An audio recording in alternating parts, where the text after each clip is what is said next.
হে everyone, good morning. কেমন আছো সবাই? আশা করি সবাই ভালো আছো। আমরাও ভালো আছি। ইউকেতে এখন ওয়েদার ভীষণ ভালো, তার উপর ছেলের স্কুলে সামার ব্রেকও স্টার্ট হয়ে গেছে। আজকে সকালে ঘুমটা ভেঙেছে এনাদের আওয়াজে। এরা এসছে আমাদের এখানকার লোকাল কাউন্সিল থেকে আমাদের বাড়ির সামনে ড্রেনটা পরিষ্কার করার জন্য। অ্যাকচুয়ালি কী হয়েছে, কালকে রাত্রেবেলায় ডাইনিং হলের এই জানলাটা বন্ধ করতে ভুলে গেছিলাম। তো সকাল থেকে দেখছি গ গ আওয়াজ। জানলার ধারে এসে দেখলাম ওই সাদা রঙের মেশিনটা দিয়ে সিমেন্ট মাটিগুলো খুঁড়ছে, তারই আওয়াজ। আমাদের এখানকার কাঁচের জানলাগুলো যেহেতু সাউন্ড প্রুফ, এত গাড়ির হর্নের আওয়াজ কিংবা ইঞ্জিনের আওয়াজ কোনোটাই বাড়িতে আসে না, কিন্তু জানলা খোলা রাখলে আবার ভালো আওয়াজ পায়। এরা এই সকাল সকাল কাজ করে, তার কারণ হলো এই সময় ট্রাফিকটা কম থাকে তুলনামূলকভাবে। ঘণ্টাখানেক ধরে এরা কাজ করলো, এখন মনে হচ্ছে এদের কাজও কমপ্লিট হয়ে এসেছে। ওই যে ব্যারিকেডগুলো দিয়েছিল, এই ব্যারিকেডগুলো সব তুলে নিচ্ছে। খোঁড়াখড়ি করে যে মাটিগুলো উঠিয়েছিল সেইগুলো সব পরিষ্কার করে ওই জায়গাটাতে একটা ইয়েলো কালারের কিছু ঢাকনা মতো দিয়ে ওরা এবার মনে হয় চলে যাচ্ছে। 2-4 দিন পরপরই এখানকার কাউন্সিল থেকে লোক আসে, কখনো ঘাস কাটতে, কখনো রাস্তা পরিষ্কার করতে, কখনো আবার ড্রেন পরিষ্কার করতে, আবার কখনো কখনো রাস্তার মধ্যে যে ফাটল বা চিরগুলো ধরে যায় সেগুলো আবার আইডেন্টিফাই করে ওরা প্যাচওয়ার্ক করে দিয়ে যায় মাঝে মধ্যে। একটা দেশকে পরিষ্কার পরিচ্ছন্ন ঝাঁ চকচকে করে রাখা কি চারটিখানি ব্যাপার? আমরা সামান্য একটা ঘরকে পরিষ্কার পরিচ্ছন্ন রাখতেই সারাদিন হিমশিম খেয়ে যায়। সকালে কাজকর্মগুলো সেরে জলখাবার খেয়ে রান্না খানিকটা এগিয়ে এবার ছেলেকে নিয়ে একটু বেরিয়েছি। বিলেতে বাঙালির আরও একটা নতুন ব্লগে তোমাদের সবাইকে জানাই স্বাগত। আজকে দিনটা হলো মঙ্গলবার। গত শুক্রবার থেকে ছেলের স্কুলে ছুটি পড়ে গেছে, 4 দিন হয়ে গেল বাড়িতেই বসে বোর হচ্ছে। তো ভাবলাম আজকে একটু বাইরে নিয়ে আসি। ঠিক আছে, ওদের সেশন ব্রেক সামার ব্রেক দুটো একসাথেই পড়ে। তো 4 দিন হয়ে গেল বাড়িতে বসে আছে। তো এবার বসে বসে বোর হচ্ছে অ্যাজ ইউজুয়াল। বিকেলবেলা একটু করে খেলতে যাচ্ছে, কিন্তু সারাটা দিন হয় ফোন নিয়ে বসে আছে, না হয় ল্যাপটপে মুভি দেখছে। তো ভাবলাম আজকে ওকে নিয়ে একটু লাইব্রেরিতে আসি। অ্যাকচুয়ালি এখানে সামার ভ্যাকেশন বা যখন ছুটি থাকে স্কুলে, লাইব্রেরিতে প্রচুর অ্যাক্টিভিটি হয়, যেমন বুক রিডিং চ্যালেঞ্জ, তার সাথে অনেক সময় আর্ট অ্যান্ড ক্রাফট, ড্রয়িং, অনেক কিছু অ্যাক্টিভিটি করায় বাচ্চাদেরকে এঙ্গেজ রাখার জন্য। তো ও আমার ছেলে একদমই বই পড়তে ভালোবাসে না, তবে এখানকার স্কুলগুলোতে লাইব্রেরি যাওয়া, বই কালেক্ট করা, বই পড়া, স্টোরি বুক পড়া, এগুলো অনেক এনকারেজ করে। তো ভাবলাম অ্যাটলিস্ট নিয়ে যাই, যদি ওর ভালো লাগে। ঘন্টাখানেক একটু অন্যরকম কাটবে, সারাদিন ঘরে বসে থাকার থেকে অন্তত ভালো। দেখ, সিগন্যালটা গ্রিন হয়েছে, চলো সিগন্যালটা গ্রিন হয়েছে, আগে রোডটা ক্রস করে নিই। আমরা প্রায় চলেই এসেছি, আর 1 মিনিট।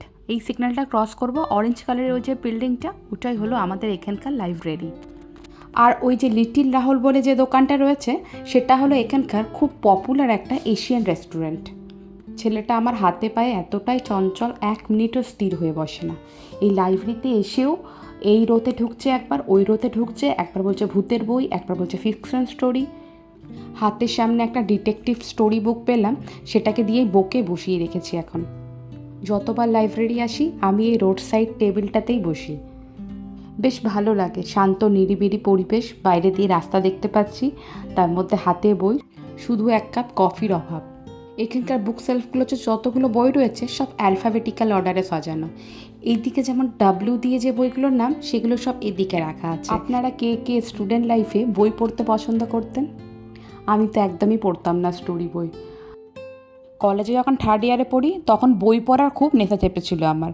তখন শরৎচন্দ্র চট্টোপাধ্যায়ের মনে হয় 4-5খানা উপন্যাস পুরো শেষ করে ফেলেছিলাম 1 মাসের মধ্যে। ঘণ্টাখানেক হলো লাইব্রেরিতে রয়েছি, এবার যাই বাড়ির দিকে। যাওয়ার আগে কয়েকটা কাজ আছে হাই স্ট্রিটে, সেগুলো সেরে বাড়ি যাব। হাই স্ট্রিটটা কি সুন্দর করে সাজিয়েছে দেখুন। এই পোলগুলোকে কালার করেছে, তারপর এই রং বেরঙের ফুল লাগিয়েছে। আসলে এখানে সামার তো খুব অল্প সময়ের জন্য হয়, সারা বছরটাই প্রায় ঠান্ডা থাকে। তো সামারে শহরটাকে ঢেলে সাজানো হয়। এই সময়টাতে কেউ বাড়িতে থাকে না, সবাই বিচে চলে যাচ্ছে, নাহলে ফান ফেয়ারে ঘুরতে বেরিয়ে যায়। আমরা অ্যাকচুয়ালি শীতকালে যেমন পিকনিকে যাই, সারা বছর ঠান্ডাতে বেরোতে পারে না বলে সামারে কেউ আর বাড়িতে বসবে না, সবাই যে যার মতো বেরিয়ে পড়বে। অনেকক্ষণ ধরে দাঁড়িয়ে দাঁড়িয়ে এনার গান শুনছি, খুব সুন্দর গাইছে। দাঁড়ান আপনাদেরও একটু শোনাই। I am the one who knows how you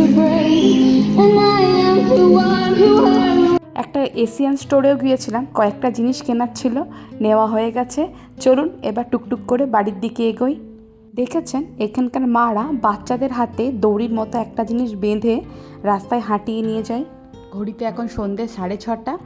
বেশ কয়েকদিন ধরে আমার না খুব চিকেন পকোড়া খেতে ইচ্ছে করছিল। তো আজ যখন লাইব্রেরি থেকে আসছিলাম তো একটা চিকেন নিয়ে এসেছিলাম গোটা। তো চিকেনের বডি পিসগুলোকে আমি খানিকটা বেসন, তার সাথে কর্নফ্লাওয়ার, পেঁয়াজ আর নর্মাল যে মশলাগুলো লাগে সেগুলো, নুন, হলুদ এসব দিয়ে ম্যারিনেট করে রেখে দিয়েছিলাম। গরম গরম পকোড়া, তার সাথে কফি। সোমকে বললাম তুমি পকোড়াগুলো উল্টাও, আমি কফিটা বানিয়ে নিই। সোম আবার একদম কফি বানাতে পারে না। কফি বানাতে গেলেই হয় তেতো করে ফেলে কফিটা, নাহলে চিনি কম দেয়। জানি না কেন কফিটা একদম ঠিকঠাক হয় না ওর হাতে। চলাই বাবু, বাবা বানিয়ে দিয়েছে পকোড়া, চলাই। বাবা না মা, বাবা খালি খুন্তি ধরেছে।